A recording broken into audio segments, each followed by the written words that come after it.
¿Cómo están? Bienvenidos a Última Mirada.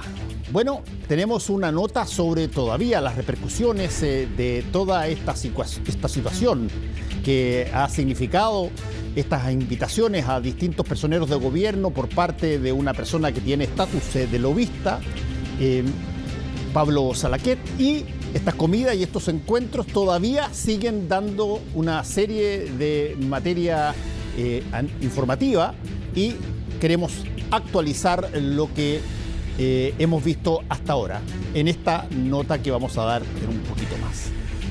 Con Raúl Sor vamos a hablar de, una vez más, lo que ocurrió en Ecuador, cuando estas bandas de delincuentes y de narcotráfico entran a una serie de instituciones, incluyendo medios de comunicación, y se produce una situación que de pronto tenía casi un cariz de subversión, hasta que se dieron cuenta que eran los narcotraficantes los que estaban, y todo esto quizás por una serie de materias que tienen que ver con traslados de algunos de los jefes de estos grupos de narcotráfico, pero en el fondo lo que hay es una situación tremendamente acuciosa en Ecuador y en otras partes de América Latina también, donde la droga es obtenida, pero en su gran mayoría la persona que la va a consumir no está en ese país. Y sin embargo es un gran negocio. Lo conversamos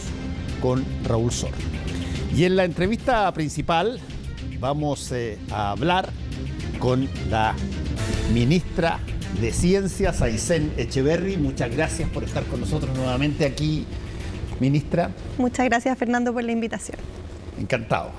Está medio movida la cosa en el gabinete, ¿o no? Está movida, pero trabajando ahí a paso firme en las prioridades que nos ha puesto el presidente. Y siempre es movido este trabajo, así sí, eso que... es verdad.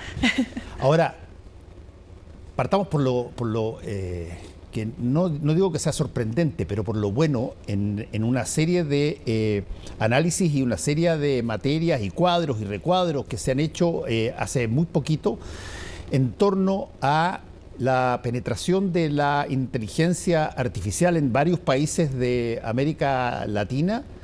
Aparecemos súper bien. Estamos súper bien. A ver, cuéntenos un poquitito. A ver, bueno, inteligencia artificial fue el tema del 2023 y todo indica que va a seguir siendo el tema del 2024. No porque sea una tecnología completamente nueva, la inteligencia artificial existe hace varios años, sino que porque la explosión de estos nuevos chatbots, ChatGPT y bueno, todos hemos usado alguno, ¿verdad?, empezó a plantear preguntas que son completamente nuevas. ¿Cuál es el impacto que va a tener? ¿Cómo afecta en productividad? ¿Qué pasa con las relaciones sociales? ¿Qué pasa en la educación? Y eso generó un movimiento a nivel global de decir, bueno, ¿qué hacemos con esta nueva herramienta y qué tanto riesgo hay? Vimos desfilar a las empresas por el Congreso de Estados Unidos, se encargaron informes desde Naciones Unidas, pasaron 1000 cosas. Y también afectó en Chile, ¿verdad? Y en Chile nos tocó hacernos la pregunta, bueno, está ocurriendo esto a nivel global, ¿qué pasa con nuestro país y cómo enfrentamos nosotros esta discusión desde un país como Chile? Primer punto de partida fue decir, bueno, ¿qué capacidades tenemos? Y en paralelo, el CENIA, que es el Centro Nacional de Inteligencia Artificial, había empezado ya un trabajo de análisis de cuáles eran las capacidades de los distintos países de Latinoamérica. Y alrededor de mediados de año publicaron su informe y entregó resultados que a nosotros no nos sorprenden, la verdad. Son buenos resultados, pero no son sorpresas. Chile está muy avanzado en materia de inteligencia artificial en prácticamente todos los ámbitos. Tenemos muy buena conectividad. Para hacer inteligencia artificial se requiere de conectividad, de bases de datos, de capacidad de cómputo y de personas que la hagan y la implementen, ¿verdad? Tenemos conectividad, eso es el resultado de políticas de muchos años, de muchos gobiernos, de promover una mayor conectividad del país a nivel global. Sin embargo, todavía hay espacio que falta conectarlos. Todavía los hay, pero incluso comparado a nivel latinoamericano y a nivel global, el porcentaje de espacios donde todavía nos falta conectividad es muy bajo. No quiere decir que no haya que seguir avanzando, pero estamos muy bien posicionados en comparación al resto. Lo mismo en términos de investigación y de personas formadas. Nosotros llevamos muchos años formando a personas tanto en Chile como en el extranjero en estas materias y tenemos institucionalidad. Chile tomó el desafío de generar una política de inteligencia artificial hace 4 años atrás. Esa política, a mí me tocó estar desde otra posición en ese momento. La empezamos a actualizar en marzo. Hoy día lo concebimos como un documento en constante actualización. De hecho, lo vamos a someter a consulta pública, se abre el lunes, así que ahí vamos a tener a toda la gente mirando la política. Pero además estamos avanzando en regulación, empezamos a avanzar en implementación de inteligencia artificial en el Estado. Hoy día hay muchos usos de inteligencia artificial en el Estado y además tenemos un marco de uso responsable de la inteligencia artificial y así sucesivamente, ¿verdad? Hoy día, cuando miramos cómo estamos parados nosotros. Oye, hagámoslo con gráfico. Tenemos un gráfico. Perfecto. Ahí justamente para ver cómo estamos parados, para que no sean puras palabras. Mira, ahí cuéntanos un poquitito de qué se trata. Claro, este es el gráfico a partir del informe que hizo el CENIA y ahí se ven las distintas dimensiones que se revisaron. Infraestructura, que son básicamente los data centers. Hoy día cuando vemos el nivel de inversión que tenemos en data center, es la segunda inversión más grande que existe en el país. Tenemos prácticamente a todas las empresas proveedoras de data center instaladas en Chile, incluso con más de un data center, como el caso de Oracle, que inauguró su segundo recientemente. En disponibilidad de datos, la inteligencia artificial se alimenta de datos, sí, y esos datos tienen que existir, y esos datos existen en la medida que nuestra industria y nuestro sector público está digitalizado, porque ahí es cuando se generan los datos. Y en Chile no solo eso, sino que hemos avanzado en políticas de datos abiertos. A mí me tocó impulsarlo desde la NI, del ex-CONICIT, una política de ciencia y de datos abiertos que precisamente apunta a esto, a que tengamos disponibilidad de aquello. Bueno, capital humano lo mencionábamos, hemos formado gente. Hoy día Chile ya cuenta con el primer doctorado de inteligencia artificial de Latinoamérica. Es un proyecto consorciado desde Biobío, donde están la Universidad de Concepción, la Santa María, la Católica de Concepción y la Universidad de Biobío. Ya está habilitado para que las personas que eventualmente quieran estudiar, sacar un doctorado, ya lo puede hacer. Las postulaciones se abrieron recientemente, primer doctorado de inteligencia artificial financiado por el GORE, el gobierno regional de Biobío, una tremenda noticia. Y en regulación y visión e institucionalidad en el fondo es este componente de, bueno, cómo mantenemos políticas en el tiempo. Nosotros tomamos la decisión de no hacer una nueva política de inteligencia artificial, sino que de rescatar lo bueno que tenía, de seguir trabajando con el mismo grupo de expertos que nos asesora y de actualizarla, dado que esta es una tecnología que avanza de manera progresiva. Y quizás déjame quedarme un segundo en la dimensión internacional, porque también cuando hablamos de estas tecnologías no sacamos nada con hacerlo mirando solo Chile, ¿verdad? Todos hemos usado Internet y Internet no reconoce fronteras y las tecnologías en general no reconocen fronteras. Y hoy día el contar con regulaciones, leyes, marcos normativos, incluso fomento, ¿verdad? Que esté en línea con lo que están haciendo los otros países es fundamental. Voy a hacer un ejemplo absurdo. Si nosotros dijéramos no, vamos a prohibir en Chile el ChatGPT, sería un saludo a la bandera, básicamente. ¿Qué efecto podría tener eso, verdad? En cambio, si estamos en constante análisis, revisión y trabajo coordinado con el resto de los países, podemos empezar a generar normativas que son comunes. Y eso es algo en lo que hemos trabajado muy fuerte este año. De hecho, en octubre tuvimos una cumbre de ministros de ciencia y tecnología en Chile, de toda Latinoamérica y el Caribe. Vinieron de 30 países y sacamos en conjunto la Declaración de Santiago, que básicamente establece los principios éticos bajo los cuales se debe desarrollar e implementar esta herramienta. Único, no había ocurrido nunca. Déjame hacerte una pregunta que de alguna manera vincula, en informaciones recientes, vincula todo esto novedoso, nuevo, de futuro, las tecnologías digitales, en fin, con las tecnologías clásicas. Y eso me refiero a lo que fue noticia durante la semana pasada, cuando se dieron a conocer algunos resultados de la prueba equivalente a lo que nosotros llamábamos la prueba de aptitud académica, que ahora tiene otro nombre, la PAES, pero ahí hubo un retroceso grande. Entonces, la pregunta es, ¿qué tanto el que nosotros podamos sentirnos orgullosos de la conectividad que tenemos y de la capacidad de poder estar digitalizado arrastra a todo el resto del país que necesita, bueno, un conocimiento moderno. Y absolutamente, y creo que es parte de la reflexión permanente, ¿verdad? Y creo que lo arrastra, o más bien se retroalimenta desde dos ámbitos. Por un lado, esta tecnología nos permite enfrentar muchos de los desafíos que hoy día vemos en el país, ¿verdad? A veces nos preguntan, bueno, pero ¿para qué decir cómo le mejora la inteligencia artificial la calidad de vida a las personas? Hay un ejemplo que a mí me encanta, que es el del IPS. El IPS implementó inteligencia artificial y es capaz de predecir a aquellas personas que probablemente no van a cobrar un beneficio social que les corresponde, los pueden geolocalizar y les van a tocar la puerta y les dicen, señor, señora, usted tiene un beneficio social que le corresponde, venga y cóbrelo. Eso antes no lo podíamos hacer. Eso hace que el Estado se acerque, que pueda entregar un mejor servicio. Antes las personas tenían que ir a golpear puertas y hacer cola, digamos. O en este caso esas personas ni siquiera se enterarían. Claro, no se enterarían. No se enterarían y no accederían a algo que por ley les corresponde y que está destinado a mejorarle la calidad de vida. Pero en educación también ocurre algo similar. Hoy día los desafíos de la educación son inmensos. ¿Para qué vamos a reiterar algo que es evidente?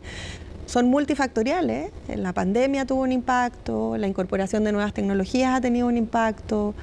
Los niños buscan cosas distintas. O sea, yo tengo hijos y la brecha generacional que hay con ellos, yo la siento infinitamente más grande que la que yo tengo con mis abuelos, digamos, porque el mundo ha cambiado mucho en estos años que nos hace a nosotros difícil de comprenderlo. Pero las tecnologías también apoyan. El mismo Ministerio de Educación lanzó el año pasado una guía para uso de ChatGPT en el aula, por ejemplo, para que los profesores puedan, no para que los alumnos lo usen, sino que para que los profesores puedan mejorar la experiencia educativa, sí, apoyándose en una herramienta tecnológica que puede ser muy beneficiosa. Entonces, ¿por qué traigo estos dos ejemplos tan distintos a colación? Porque hoy día creo que el mayor desafío, y lo voy a conectar con lo que pasa con el Congreso del Futuro este mes, ¿verdad? Pero el mayor desafío que tenemos es entender que estas son herramientas que están a disposición y que de verdad nos pueden ayudar, que tienen riesgos, que hay que estar conscientes, que hay que tomarlo y abordarlo con el pensamiento crítico, que hay que discutirlo, pero son las herramientas tecnológicas a lo largo de la historia del ser humano han mejorado en gran parte la vida de las personas y la inteligencia artificial es un ejemplo de aquello. Ahora, cada uno, y de hecho por eso hicimos esta circular para todos los ministerios, les dijimos, esta herramienta es buena, úsenla, tengan ciertos resguardos. Cada uno desde su propio espacio puede identificar dónde le sirve y dónde le sirve mejor. Y así es como empujamos que las agendas avancen. Hablando de gráficos, porque ya mostramos los nuestros, veamos uno comparativo ahora en términos de países. Tú los conoces mejor que yo, digamos. Claro. Este gráfico lo que hace es mostrar tres dimensiones distintas: infraestructura, disponibilidad de datos y desarrollo de talento. Necesito anteojos, pero si mal no recuerdo, Chile es el cuarto, de izquierda a derecha, hasta Argentina, Brasil, creo que Bolivia y Chile. Y si uno ve, Chile está bastante más alto en básicamente todos los indicadores. En disponibilidad de datos estamos un poquitito más atrás que Brasil. Esto tiene que ver con que Brasil ha impulsado una política de ciencia abierta y datos abiertos con muchos años de anterioridad respecto de Chile y por eso han podido avanzar de esa manera. Pero vuelvo al origen, ¿verdad? En desarrollo de talento, o sea, en lo básico. Cuando dices cuarto, estás hablando de la cuarta... El cuarto grupo de barras. Claro, la cuarta barra. Claro, la cuarta barra que tiene azul, rojo y amarillo. Exacto. Muestra azul, ese infraestructura, ese es Chile. Exacto. Y si uno se fija, las barras llegan más arriba, pues tiene un puntaje mayor. ¿Por qué es relevante? Porque este tipo de tecnologías solo pueden desarrollarse cuando uno tiene capacidades instaladas. Si hoy día partiéramos de cero y no tuviésemos conectividad, infraestructura, la posibilidad de subirnos al carro de la inteligencia artificial sería prácticamente imposible. Yo el otro día daba este ejemplo. Cuando ocurrió Internet, a nosotros no nos quedó más que sentarnos a mirar y esperar varios años hasta que llegara la primera conectividad y de ahí empezar a entender qué significaba, ¿verdad? Cuando empezamos con el Big Data, también nos sentamos a mirar, esperamos un poquitito menos, pero tuvimos que esperar. Hoy día que está ocurriendo inteligencia artificial, no estamos esperando.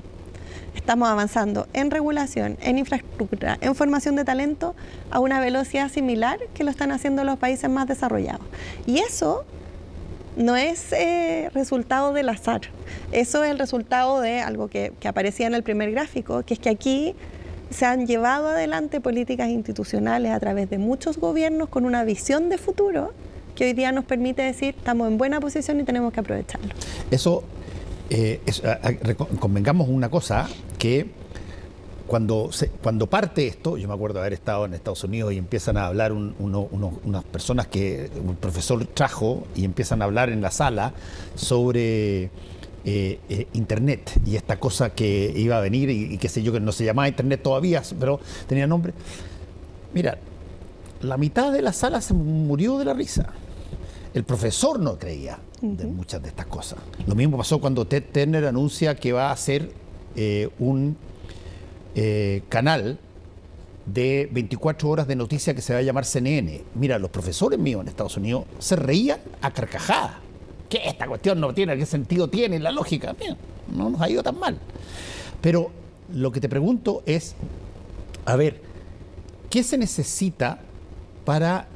Porque de pronto tú tienes ya una cierta, yo te diría, hay una prueba de gente que sabe de todo esto y lo ha usado durante mucho tiempo y por lo tanto hace más fácil que los que vienen, los niños más chicos o qué sé yo, personas que vienen de otros lados donde no existía este tipo de cosas, aprendan más rápido eso.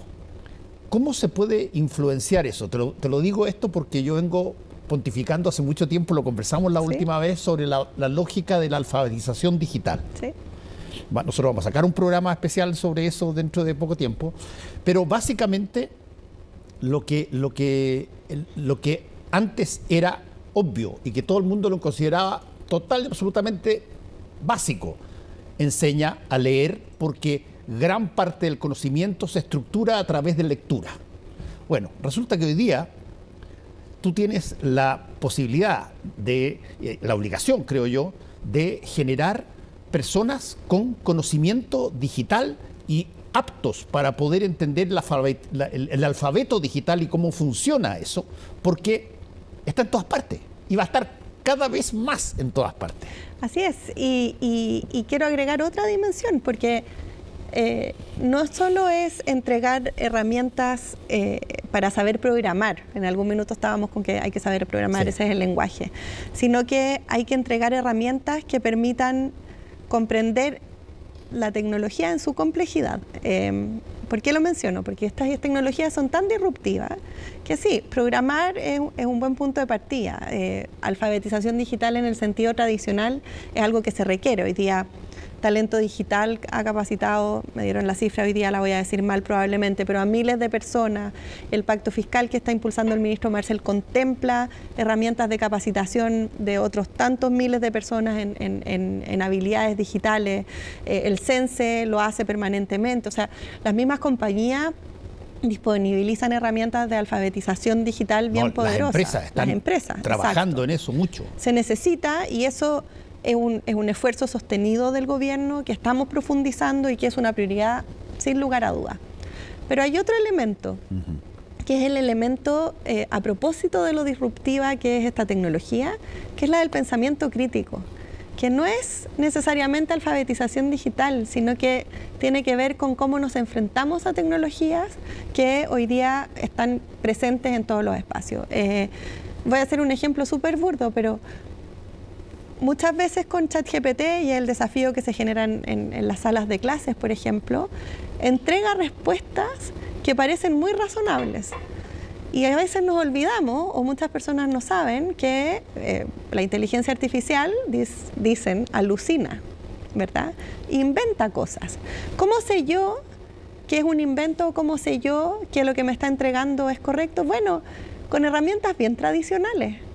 Yendo a chequear la fuente, de verificación, claro, verificando con otro, aportando la intuición, generando herramientas de cultura general en las personas que les permiten también desarrollar esa capacidad de dudar. Y esos elementos Cuando uno mira los países más desarrollados y que han avanzado a propósito de educación, que hablábamos hace un momento, los incorporan también en esta capacitación, ¿verdad? Porque finalmente, y eso es parte de lo que vamos a estar discutiendo toda la próxima semana en el Congreso del Futuro, tiene que ver con cómo los ciudadanas, las personas nos empoderamos frente a la tecnología y no somos actores pasivos de decir, esto llegó y lo que me dice yo hago. Déjame ponerte un ejemplo que cualquiera de las personas que nos está viendo lo puede constatar. Entren a TikTok, vean los cortos de TikTok y escuchen de repente cuando alguien habla en términos de computación o cosas nuevas. Alguien puede decir una cosa como esta. Aparece la persona hablando en castellano y dice, esto es lo que tú debieras saber de tu iPhone. En ese momento tú entiendes inmediatamente que ahí tienes una máquina que te tradujo. ¿Sí? Y que no está hablando realmente la persona, sino que hay detrás, en la traducción de esa persona que probablemente habla en otro idioma, aparece una máquina digital que lee y no dice iPhone, dice iPhone, y bueno, y así. Y hay montones de cosas que son así, incluso con errores, con faltas de acentuación, pero básicamente cuando no significa que las personas, este corto está equivocado, lo que significa es que está pasado por un traductor digital.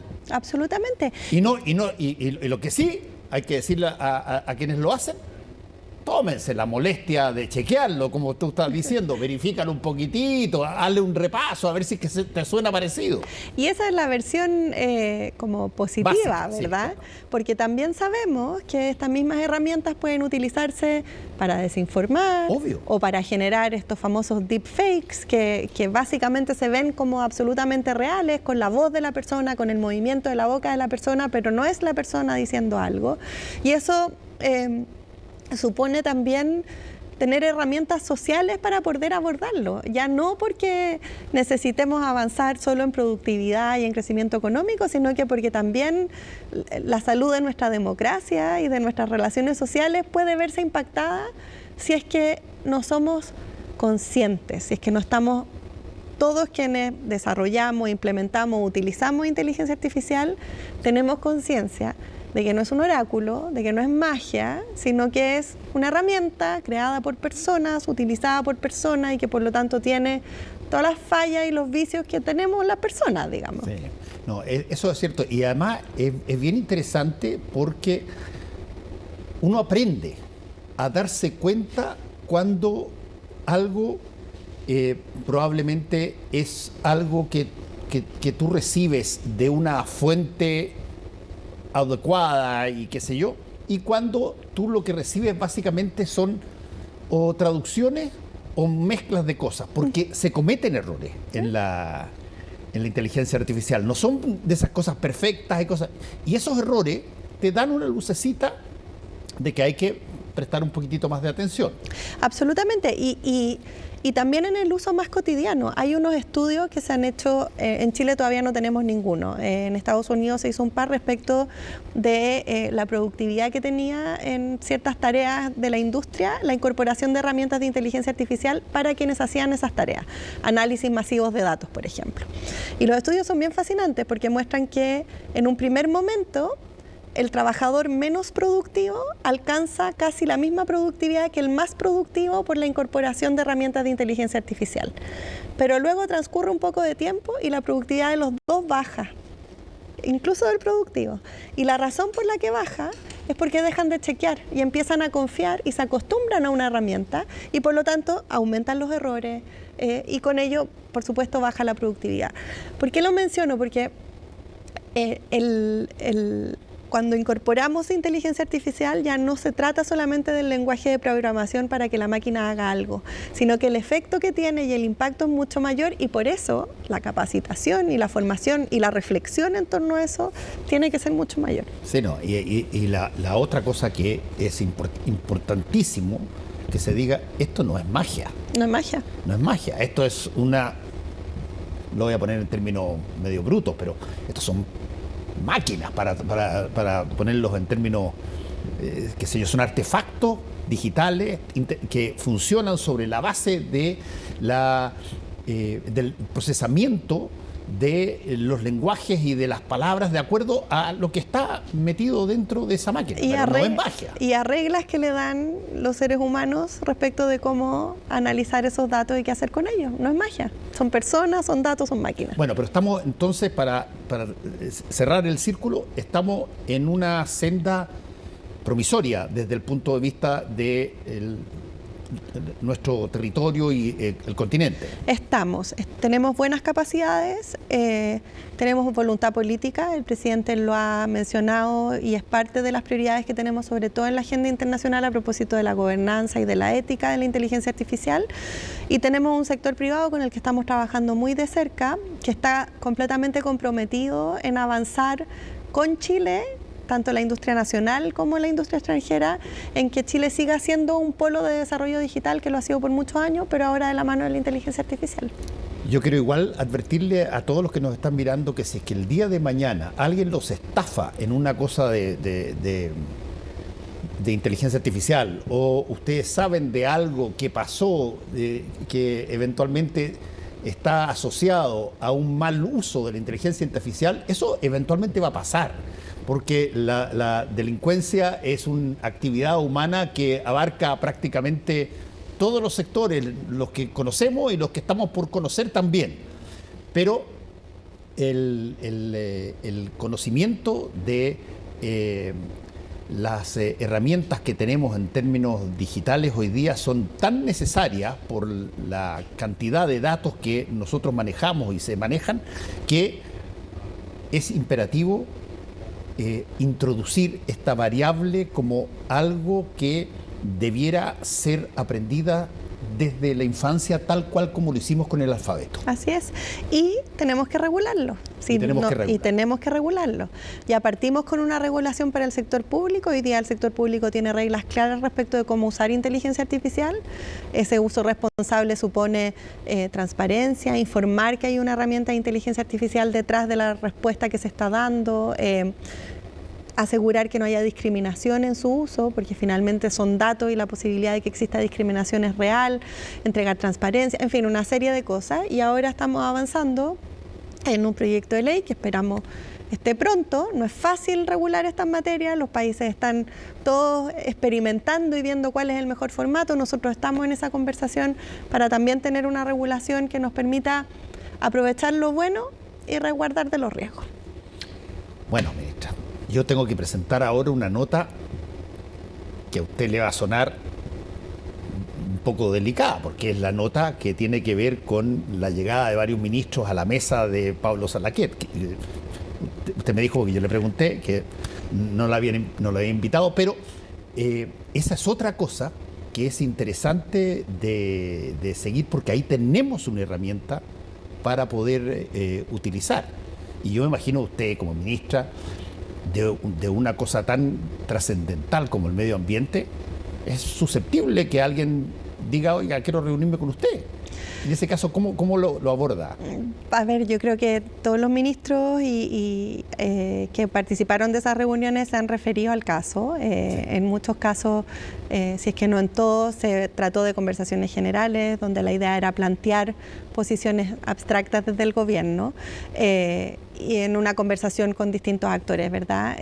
Ahora, respecto del detalle, creo que también todos los ministros han sido súper claros en decir que cuando se trata de temas específicos o de casos particulares, esas reuniones se registran, se hacen en las oficinas, en horario laboral, y es la forma en cómo lo estamos abordando. Lo que va a pasar, ministra, y probablemente ustedes ya lo saben, es que la próxima vez, sea trascendente o sea intrascendente, si es que van a ir a una reunión con alguien que tiene estatus de lobista o que tiene influencia, lo peor que puede pasar es que quede registrado.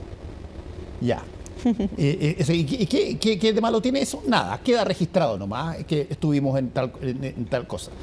Porque está visto ya por esta situación que cuando no queda registrado, bueno, toda la gente tiende a generar todo tipo de suspicacias que son mucho peores que haberlo dejado en una línea, ¿no es cierto? Y eso tiene mucho que ver con cómo va evolucionando también las interpretaciones y las prácticas, que es parte de lo que hoy día se está mirando y revisando. Muchas gracias una vez más, ministra, por haber estado con nosotros, y ya vamos a tener más notas y más noticias de inteligencia artificial en el futuro, porque se vienen, bueno, cuando tengamos el Congreso del futuro. La próxima semana. Ahí no sé si tan rápido la puedo traer de nuevo, pero sí igual tengo interés sobre todo los resultados finales. O sea, todos invitados. La próxima semana va a estar invadida de inteligencia artificial con el Congreso del futuro. Muchas gracias, ministra. Justamente de lo que estábamos conversando al final con la ministra, tenemos en la nota que sigue esta situación de lobby a distintas autoridades. Veamos lo último de eso. Dado que ha generado este nivel de preocupación, lo que nosotros como decisión del Ministerio de Medio Ambiente hemos tomado es que vamos a registrar encuentros, aunque no sean lobby, cuando tengan una relevancia pública hacia el futuro. Decisión de la ministra del Medio Ambiente luego de haber sido citada a la Cámara de Diputados junto al ministro de Economía para explicar sus reuniones con empresarios en la casa de Pablo Salaquet. La industria hizo sus comentarios y también planteó su visión de largo plazo, estas distintas personas de la industria. Creo que el orden de las intervenciones también da buenas pistas de por qué hemos insistido tanto en nuestra tesis y nuestra forma de interpretar la ley de lobby, porque normalmente cualquiera de ustedes que haya participado en una reunión de lobby sabe que una reunión de lobby nunca parte uno, ¿no es cierto? Parte la persona que justamente está haciendo lobby. Aquí lo que nosotros fuimos a una conversación en que planteamos nuestros distintos puntos de vista, nuestra visión de largo plazo, y la industria hizo lo mismo. Industria que fue representada por dirigentes y empresarios vinculados a la extracción de salmones, entre ellos Rodrigo Sarquís, presidente de Blumar y primo de Pablo Salaquet. El ministro además reconoció que los empresarios plantearon su visión de cómo debe ser la industria a futuro. La casa de Salaquet, no sé, cocinará muy rico que las reuniones son ahí, ¿ya? Porque se empieza a transformar en el santuario Lo Vázquez de los políticos, en el Lollapalooza de los políticos, o sea, ahí donde todo ocurre. Tenemos un problema grave y un problema importante, y yo quisiera saber si es posible que haya un reconocimiento de aquello y que tiene que ver con la fe pública. El punto es que este supuesto, no es que se nos ocurra a nosotros ahora, este supuesto fue planteado hace 10 años. El supuesto que estamos viendo acá. Y fue planteado al ministro Viera-Gallo, que hoy día es embajador de este gobierno, embajador de nuestro país en Argentina. Señor Viera-Gallo se le preguntó a propósito de la promulgación de esta ley, y voy a citar textual. Precisamente en entrevista con CNN Prime en 2014, el entonces presidente de Chile Transparente, Viera-Gallo, afirmaba que en caso de no cumplir con la ley de lobby, necesariamente iban a existir sanciones públicas. Ahora, esta ley mejora la transparencia, vamos a saber con quién se reúnen nuestras autoridades, pero no es muy fácil pasar por el lado y reunirse, por ejemplo, en la casa, o pescar el teléfono, o comunicarse por otras vías y hacer el mismo lobby exactamente sin que quede un registro. Es verdad, pero va a quedar como que se cometió una falta, ¿no es cierto? Va a quedar como algo dando vuelta, como y si la autoridad es pillada, digamos, en eso, la sanción pública va a ser muy grande. En la comisión de la Cámara, el ministro de Economía insistió de todas formas que a su juicio no se incumplió la ley. Ni tampoco durante la reunión se manifestó un interés específico o se conversó respecto a una ley en concreto, y por tanto, a nuestro juicio, la interpretación que hemos dado es la correcta. Es un caso de manual que debería estar sujeto a la obligación de la ley del lobby.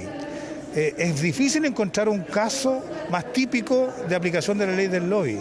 Existe una ley de lobby donde se pueden pedir reuniones, existen espacios públicos en la Cámara de Diputados, en el Senado, también por supuesto en La Moneda o en las distintas oficinas de los ministros y ministras. Por lo tanto, ese es el espacio, a mi parecer, correcto para desarrollar cualquier espacio de interlocución. Durante la jornada, además, se conoció que el expresidente de la República, Ricardo Lagos, también asistió a una reunión en la casa de Salaquet. La cita ocurrió en mayo de 2023, donde también estaba presente la entonces líder del PPD, Natalia Piergentili.